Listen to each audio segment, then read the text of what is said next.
लगता नहीं कि एक तरह से सरकार मतलब हर कोई अपने फिराक में, सरकार चाहती है कि हम आईपीएस भेज के अपने कंट्रोल में रखें, जो सीएपीएफ के जो रिटायर्ड लोग हैं वो चाहते हैं कि भाई नहीं, ये उनके पास ना जाए, हमारे कब्जे में रहे, ताकि हमारे वाले लोग जो रहे या हमसे जो जान पहचान वाले हैं, हमें कल को जो है कोई वेलफेयर बोर्ड बनेगा, झंडा फंड आएगा, जो भी होगा हमको फायदा देगा। लेकिन इन सब के बीच जो जवानों का असली मुद्दा है, वो जो जवान जो ड्यूटी कर रहा है, उसको उसकी जो ख्वाहिश है वो ओपीएस की, वो पीछे छूट जा रहा है, उसकी तो कोई बात ही नहीं कर रहा है। हमने जितना कवर किया है, जितना हमने बात किया है, जितना हमने समझा है, उसमें तो ये लगता है कि सीएपीएफ के हर एक जवान की ख्वाहिश बस सिर्फ और सिर्फ ओपीएस है। वैसे में ये इस तरह की बातों को ले जाना है। नमस्कार, मैं चंदन कुमार और आप देख रहे हैं अपना पसंदीदा चैनल अंगवानी। देश भर के तमाम सीएपीएफ भाइयों को राम राम है, नमस्कार है, जय हिंद है। साथियों, इस वीडियो में हम बात करेंगे आखिर जो देश में अभी चल रहा है। एक तरफ तो आपका केस जो सुप्रीम कोर्ट में पड़ा हुआ, जिसको लेकर कि हमने आपको तमाम अपडेट्स जो जो हुआ और जहां तक जो हो सकता था, जो हम कर सकते थे, उससे आपको अवगत करा दिया है। अभी जो नया मसला है वो जो डेपुटेशन को लेकर था, जो कि आईपीएस अफसर्स वगैरह जो डेपुटेशन पे आ जाते थे सीएपीएफ में, उसको लेकर जो सुप्रीम कोर्ट का आदेश था कि केंद्र सरकार को कि भाई आप इसको लेकर एक पॉलिसी बनाइए कि इसमें कैसे जो है इसको कम किया जा सके और जो सीएपीएफ के लोग हैं उनको इसका फायदा मिले, उनका कैरियर स्टैग्नेट ना करे। लेकिन जिस तरह से अभी सरकार ने एक बिल लाने जा रही है जिसमें कि कह रहे हैं कि उनका जो रास्ता साफ हो जाएगा, आईपीएस को खत्म तो नहीं होगा, लेकिन हाँ उनको जो है जारी रहेगा इस तरह का। तो इस पर हम अब बात करना चाहेंगे। हमारे साथ जालंधर से, पंजाब के जालंधर से जोगा सिंह जी जुड़े हैं। जोगा सर, बहुत स्वागत है आपका अंगवानी पर। धन्यवाद साहब, धन्यवाद। जोगा सर को आपने पहले भी सुना है, जोगा सर कई बार आ चुके हैं अंगवानी पे, आपके मुद्दे पर कई बार उन्होंने अच्छे ढंग से अपनी बात रखी है। जोगा सर, जो लोग पहली बार देख रहे हैं उन्हें मैं उनके परिचय के लिए मैं बता दूं कि जोगा सर बीएसएफ में ही दिल्ली में हेडक्वार्टर में पोस्टेड थे। लास्ट जो इनकी पोस्टिंग थी असिस्टेंट कमांडेंट के पद से रिटायर हुए हैं। जोगा सर, परिचय मैंने सही दिया आपका? हाँ जी, ठीक सर। मैं मिनिस्ट्री स्टाफ में आ जाते हैं, assistant commandant ministerial. Okay sir. तो जोगा सर, आपसे ये चर्चा करना चाहेंगे क्योंकि देखिए हमने जितना कवर किया है, जितना हमने बात किया है, जितना हमने समझा है, उसमें तो ये लगता है कि सीएपीएफ के हर एक जवान की ख्वाहिश बस सिर्फ और सिर्फ ओपीएस है। वैसे में ये इस तरह की बातों को ले जाना कि आईपी मतलब ठीक है, वो भी एक सीएपीएफ को अफेक्ट तो करता ही है कि उनके लोग जो हैं अब बेहतर ढंग से समझ पाएंगे वो रहेंगे। लेकिन अभी जो सीएपीएफ का जो अगर 12 लाख है सीएपीएफ की संख्या उनके लोगों की, तो उसमें जो जवानों की संख्या करीबन 10 से 11 लाख होगी। मतलब ये अफसर लोग 1 लाख होंगे।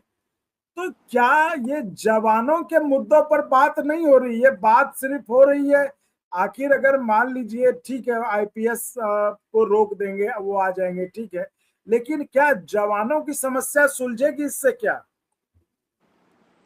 नहीं सर, चंदन साहब, ऐसे है, जो आईपीएस कैडर के ऑफिसर्स ऑन डेपुटेशन भेजे जाते हैं एमएचए द्वारा के सीएपीएफ में या किसी और डिपार्टमेंट में, इसका सर लोअर रैंक पर कोई इफेक्ट नहीं पड़ता है।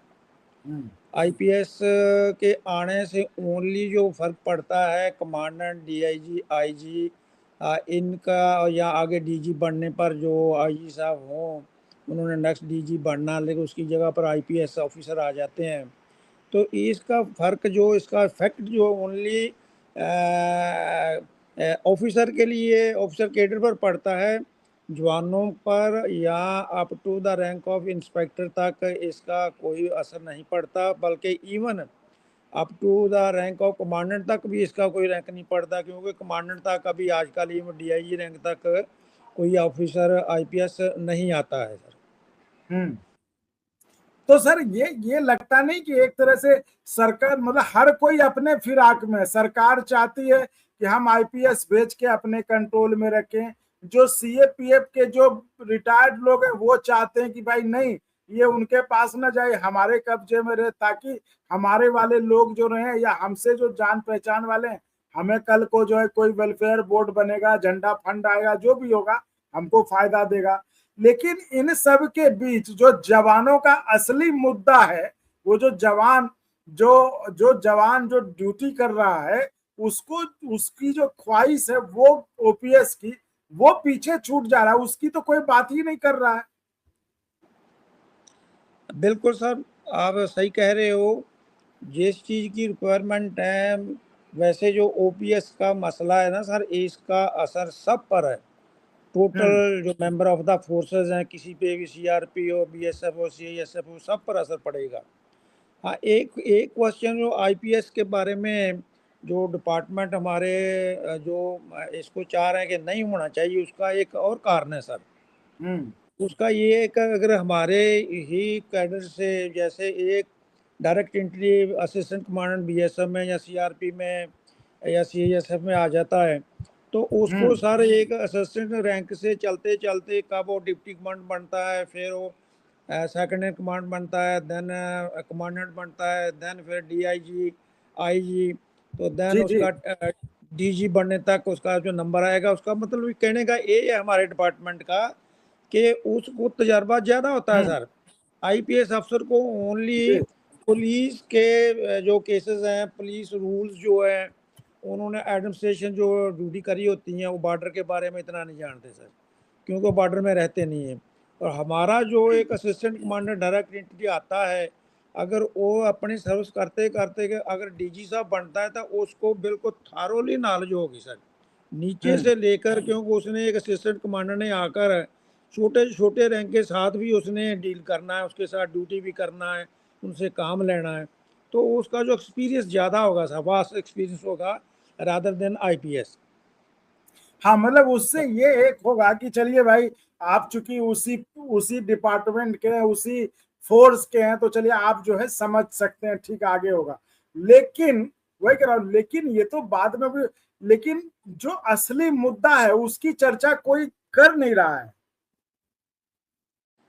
ये सर जो ओल्ड पेंशन स्कीम का जो आखिरी जो मुद्दा ये आजकल चल रहा है, कितनी यूनियन से सभी ने ये एक मोटो बना रखा है, हमें मिलना चाहिए, जो ज़रूरी भी है।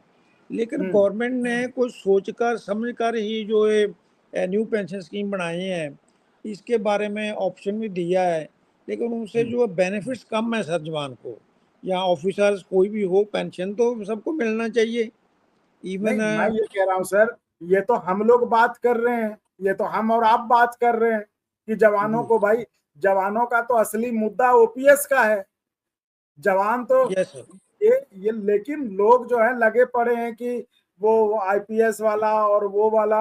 अरे भाई, वो तो जवानों की बात कौन करेगा? लोग क्यों नहीं समझ रहे कि जवानों को ओपीएस चाहिए, जवानों को अभी आईपीएस से कोई फर्क नहीं पड़ रहा। ये सर सबसे पहले जैसे ही ये यूनियंस वगैरह जो दिल्ली के आसपास थी ना सर, तो हम्म उन्होंने सबसे पहले यही मसला उठाया था ओपीएस का हम्म रिटायरीज ने।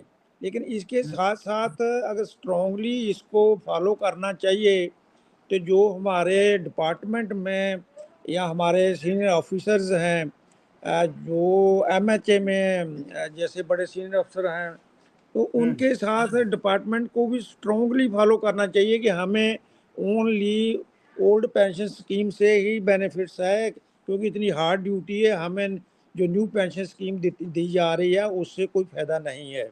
जब तक हम्म सर, जब तक जो फोर्स के हाई लेवल के जो ऑफिसर हैं, वो इस चीज़ को स्ट्रांगली रिकमेंड नहीं करेंगे, जब तक ये जवान अपने अपने तरफ से up to the high rank तक ये इस चीज़ को प्रेशराइज नहीं करेंगे गवर्नमेंट, तब तक ओनली पेंशन की बात नहीं मानेंगे। पेंशन इसलिए इस सब्जेक्ट को चेंज कर लेते हैं सर, आज आइए ओपीएस का मसला है, कल कोई लीकर कोटे का हो जाएगा, उसके बाद कोई और क्वेश्चन मिल गया, झंडा फंड का हो जाएगा, किसी को 1 रैंक 1 पेंशन का हो जाएगा, जो कि just like a discarded point है गवर्नमेंट की तरफ से। हाँ मतलब मैं कह ये रखा है। मुद्दे हैं, मतलब मैं ये कह रहा हूँ सर कि ये मुद्दे हैं, ये होना चाहिए। दारू का जो कोटा है जिसको लेकर कि सीएपीएफ के नाम पर जो एसोसिएशन है जो लड़ाई लड़ रहे हैं वो भी ठीक है, लेकिन ये सारे मुद्दे बाद में भी सुलझ सकते हैं। लेकिन सबसे बड़ा मुद्दा जो सीएपीएफ के हम कह रहे जो जवान है, मान लीजिए पूरी संख्या तो 12 लाख है, लेकिन जो जी सीएपीएफ का जवान है वो जो 10 लाख की संख्या है उसकी उसकी जरूरत तो ओपीएस है, उसकी तो डिमांड ओपीएस की है। तो उसके बारे में लोग ना बात करके झंडा बोर्ड, दारू बोर्ड, वेलफेयर बोर्ड, पता नहीं क्या क्या बात करते हैं। तो ये बड़ा मुझे बड़ा अटपटा लगता है। ऐसा क्यों होता है, क्या लगता है आपको? ये सर एक्चुअली जैसे टाइम टू टाइम ये मीटिंग करते हैं यूनियन लेवल पर, अपने हम्म। लेवल पर बैठते हैं, तो वहाँ ये कोई ना कोई नया मसला इनके सामने आता है। जो इनके लीडर्स हैं यूनियन के, जो चलाने वाले हैं, तो वो फिर एक इस ऐसे नए पॉइंट को पकड़ लेते हैं, चलो साथ साथ इसको भी हम शुरू करेंगे। तो वो क्या करते हैं, फिर ये जब मिलने जाते हैं किसी ऑफिसर को या मिनिस्टर को या किसी को, तो वहाँ जाकर जो ओपीएस का मसला वो साइलेंस हो जाता है। जो हम्म। नया मसला जो उन्होंने ताज़ा मसला जो समझा होता है या फ्रेम किया होता है, उसके पर डिस्कशन शुरू हो जाती है। तो इसलिए ओपीएस जो है वो तो फिर दब ही जाता है सर। अभी सबको ये कोर्ट केस में चल रहा है, मिले ना मिले देखा जाएगा। गवर्नमेंट भी इसी बात पर बैठी है, देखो क्या होगा। जब तक सर इसको स्ट्रांगली फॉलो नहीं किया जाएगा with the help of the serving personal, serving hmm. Officers level के, तब तक हमें ऑफिस ओपीएस का जो बेनिफिट सरकार देने वाली नहीं है, ऐसे लग रहा है सर। जी बिल्कुल आप सही कह रहे हैं जोगा सर, मतलब आपको भी ये लग रहा है कि बिल्कुल इस बात को बहुत ही अग्रेसिवली और जो है मतलब जोरदार ढंग से परसू करना पड़ेगा, जिससे कि जो सर्विंग ऑफिसर है, जो आपके ऊपर के अधिकारी, वो भी इस बात को आगे बढ़ाएं।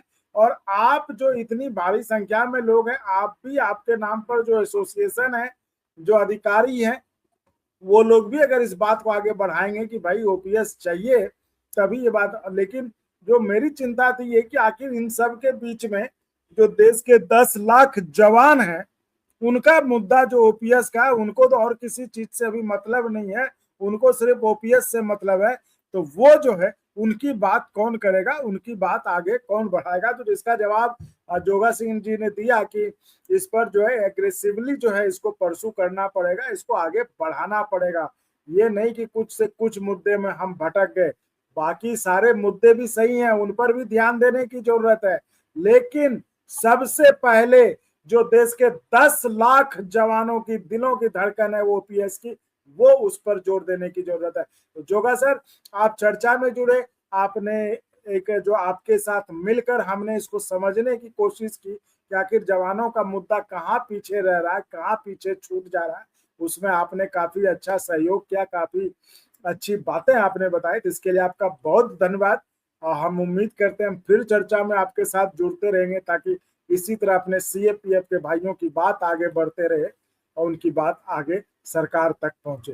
तो सर आपका एक बार फिर से बहुत धन्यवाद, और इसी के साथ हम चर्चा को भी समाप्त करना चाहेंगे, फिर अगली चर्चा में जुड़ेंगे। तो साथियों, आप ऐसे ही चैनल को लाइक शेयर सब्सक्राइब करते इसमें रहें। सर बहुत मैं बहुत एक धन्यवाद। एक एक छोटा सा एक और एक्सप्लेनेशन करना चाहता हूँ कि हमारे जो यूनियन के ऑफिसर्स होते हैं, बने हैं ना, जो इंचार्ज हैं या कमांडर हैं यूनियंस के, उनको भी ओपीएस से ही बेनिफिट मिलेगा। ओनली ये जवान के लिए ही नहीं है, हमारे जितने total strength of the force, जितने भी हमारे सीएपीएफ के जवान इंक्लूडिंग ऑफिसर हैं, एक्सेप्ट द आईपीएस, आईपीएस के रूलिंग अलग है सर। उन्होंने अपने कैडेट से पेंशन मिलनी है, सर अपने कैडेट में मिलेगा तो जाकर सबको, मिलेगा तो सबको, लेकिन परेशान तो सबको। जवान है ना सर, क्योंकि हाँ जी, ऑफिसर तो कमरे में बैठा हुआ है, इसी कमरे में बैठ के काम कर रहा है। लेकिन पेंशन बेनिफिट सबको चाहिए सर। जब आप हाँ वापस रिटायरमेंट आ जाते हैं ना, तब पता भाई लगता है भाई, सर। जी जी, पेंशन तो मिलेगा सबको, चाहिए भी सबको, लेकिन अफसर जो है वो तो बैठा हुआ है। लेकिन जो जवान जो जो सड़क पर, रेगिस्तान में, बर्फ में जो ड्यूटी कर रहा है, उसको है कि ओपीएस जल्दी हो जाए, तो ताकि वो आगे बढ़ के भी जो है मतलब थोड़ा सा वो जब शरीर काम कर पाने की स्थिति में ना हो, या शारीरिक रूप से वो थोड़ा अपने को थोड़ा सा वहां पर वो लग रहा है कि अब नहीं हो पाएगा, तो कम से कम वो बीआरएस लेके एक सम्मान के साथ जा सके। तो वही कह रहा हूँ कि मिलेगा सबको, लेकिन जरूरत तो इनको ज्यादा, क्योंकि 24 घंटे ड्यूटी तो ये करते हैं, जवान करते हैं, अफसर सही तो नहीं बात। करता। नहीं सही है, लेकिन सर फिर भी ऑफिसर या सबॉर्डिनेट ऑफिसर है, वो बेशक ड्यूटी नहीं करते, लेकिन उनकी सुपरविजन तो बराबर ही है। कांस्टेबल हो, हवलदार हो, उतना ही एक जो सीनियर ऑफिसर है, कमांडेंट है, चाहे वो हेडक्वार्टर बटालियन में बैठा होता है 5-10 किलोमीटर पीछे, उसकी सर उतनी ही जिम्मेवारी है जितनी बॉर्डर पर या स्नो बाउंड एरिया में या टेररिस्ट एरिया में जो जवान ड्यूटी करते हैं, जो सीनियर अफसर हैं सर, वो उनका एक किस्म का जो हर टाइम हर वक्त ऑल डिप्लॉयमेंट के साथ कनेक्शन होता है, क्योंकि उनको जैसे वो कमांड कराएंगे, जैसे काम करेंगे, तो तभी काम चलेगा। ऑफिसर ये नहीं है वो खाली मेस में बैठ के खा पी लिया और टीवी देख लिया, क्रिकेट देख लिया तो काम खत्म हो गया, नहीं सर। अफसर को भी पूरी जिम्मेवारी होती है, अफसर पर ही डिपेंड करते हैं हम। हर रैंक जो है, हमारा यूनिट का कमांडेंट है तो कमांडेंट की पॉलिसी चलेगी, वो हमारे से ज़्यादा एक्टिव होते हैं सर। हाँ, इसमें नहीं ये है कि मैं सर जिम्मेदारी उनकी है, वो जिम्मेदार वही है, अफसर ही जी जिम्मेदार है, बिल्कुल सर। लेकिन वो रेगिस्तान में नहीं है ना, वो बॉर्डर पे तो नहीं है ना, वो तवांग के बर्फ में तो नहीं खड़ा है। तो इसलिए मैं कह रहा हूँ कि चलो उसको, तो सब कोई अपने अपने हिसाब से मुद्दे को उठाता है। अफसर को लगता है कि नहीं भाई, ओपीएस चलो ले लेंगे बाद में, पहले तो ये आईपीएस वाला हटाओ ताकि हमारा रास्ता आगे बढ़े, हम जो ऊपर जी बढ़े, है ना। जी जी तो वो कहता है ओपीएस बाद में, लेकिन फिर जिस तरह एसोसिएशन वाले वो सोचते हैं अरे भाई ये सब तो रहने दो, सबसे पहले तो कोई अपना जान पहचान का है तो वो हमको झंडा बोर्ड और वेलफेयर बोर्ड में दे दे। लेकिन उसी तरह जवानों से अगर पूछिएगा तो जवान तो ये कहेगा ना, रे यार झंडा बोर्ड वेलफेयर बोर्ड बाद में बना लेना, पहले ये हमको सर ओपीएस दे दो। बिल्कुल। मैं तो सबसे पहले सर ये जो आपका जो क्वेश्चन है ना ओपीएस का, ये नहीं, मैं सबसे पहले तो ये चाहूँगा कि जितने छोटे रैंक से कांस्टेबल शुरू होता है, इनको सबसे पहले प्रमोशन वेन्यू देना चाहिए सर। इतने हम्म। लॉन्ग टाइम तक 20-20 साल तक एक ही रैंक में रहना और तब उसमें प्रमोशन नहीं मिलना, सबसे बड़ी ये जो है ना एक ड्रॉबैक है। तो इसको जी। करने के लिए सर कोई इवन प्लानिंग बनती है, 2-3 साल एडवांस का एमएचए को भेजा जाता है, मैं भी बनाता था ये। तो हम्म। डिपार्टमेंट को, हर डिपार्टमेंट सीएपीएफ के डिपार्टमेंट जो सीनियर ऑफिसर हैं, इवन वो करते भी होंगे, अभी भी करना चाहिए भी। सबसे पहले प्रमोशन मेन्यू मिलना चाहिए, उसके बाद फिर इनको जब रिटायर आना, वीआरएस लें या पूरी पेंशन सर्विस करके आए, उस टाइम उनको ओल्ड पेंशन स्कीम तब जरूरत होती है, लेकिन सर्विस करते समय उनको रैंक मिलना चाहिए, सबसे ज़रूरी है। तो ये तभी मिलेगा या तो एज कम करी जाए या कोई ना कोई पोस्ट क्रिएट करी जाए। अगर एक हेड कांस्टेबल है उसको एएसआई बनाना, तो उसकी जो है पोस्टिंग क्रिएट करी जाए, ना कि एडिशनल रैंक देकर एएसआई बना दिया, लोकल रैंक दे दिया। अब बेचारा खड़ा तो हवलदार किसी पोस्ट पर ही है, और जवान बेचारा वहाँ का वहाँ खड़ा देख रहा है कि मेरा हवलदार ने एक एएसआई स्टार तो लगा लिया, लेकिन वो है तो हवलदार ही। जब हम्म। तक पोस्ट क्रिएट नहीं होती, आगे पोस्टिंग नहीं बढ़ती, तब तक सिपाही को प्रमोशन नहीं मिलेगा। तो ये एक बहुत ज़रूरी है। हमारे जो सीनियर ऑफिसर सीएपीएफ के जितने भी हैं, डीजी साहब, आईजी साहब, जिनके ये पावर है उनको पास, ये गवर्नमेंट के पास पुटअप करने की, स्ट्रांगली इस चीज़ को करना चाहिए, ताकि जवान की जो जो निराशा है वो दूर हो सके सर। तो ठीक है सर, आज इस चर्चा को विराम देते हैं और हम अगली चर्चा में फिर जुड़ेंगे। तो फिलहाल के लिए इतना ही। आप ऐसे ही चैनल को लाइक शेयर सब्सक्राइब करते रहें। बहुत बहुत धन्यवाद। जय हिंद। ओके सर, धन्यवाद, सबको जय हिंद सर। और अगर आपको अच्छा लगा तो एक बार और आपको मैं कहना चाहूँगा कि आप इसको प्लीज सब्सक्राइब और शेयर करते रहें ताकि हमारा भी मनोबल और सपोर्ट बना रहे।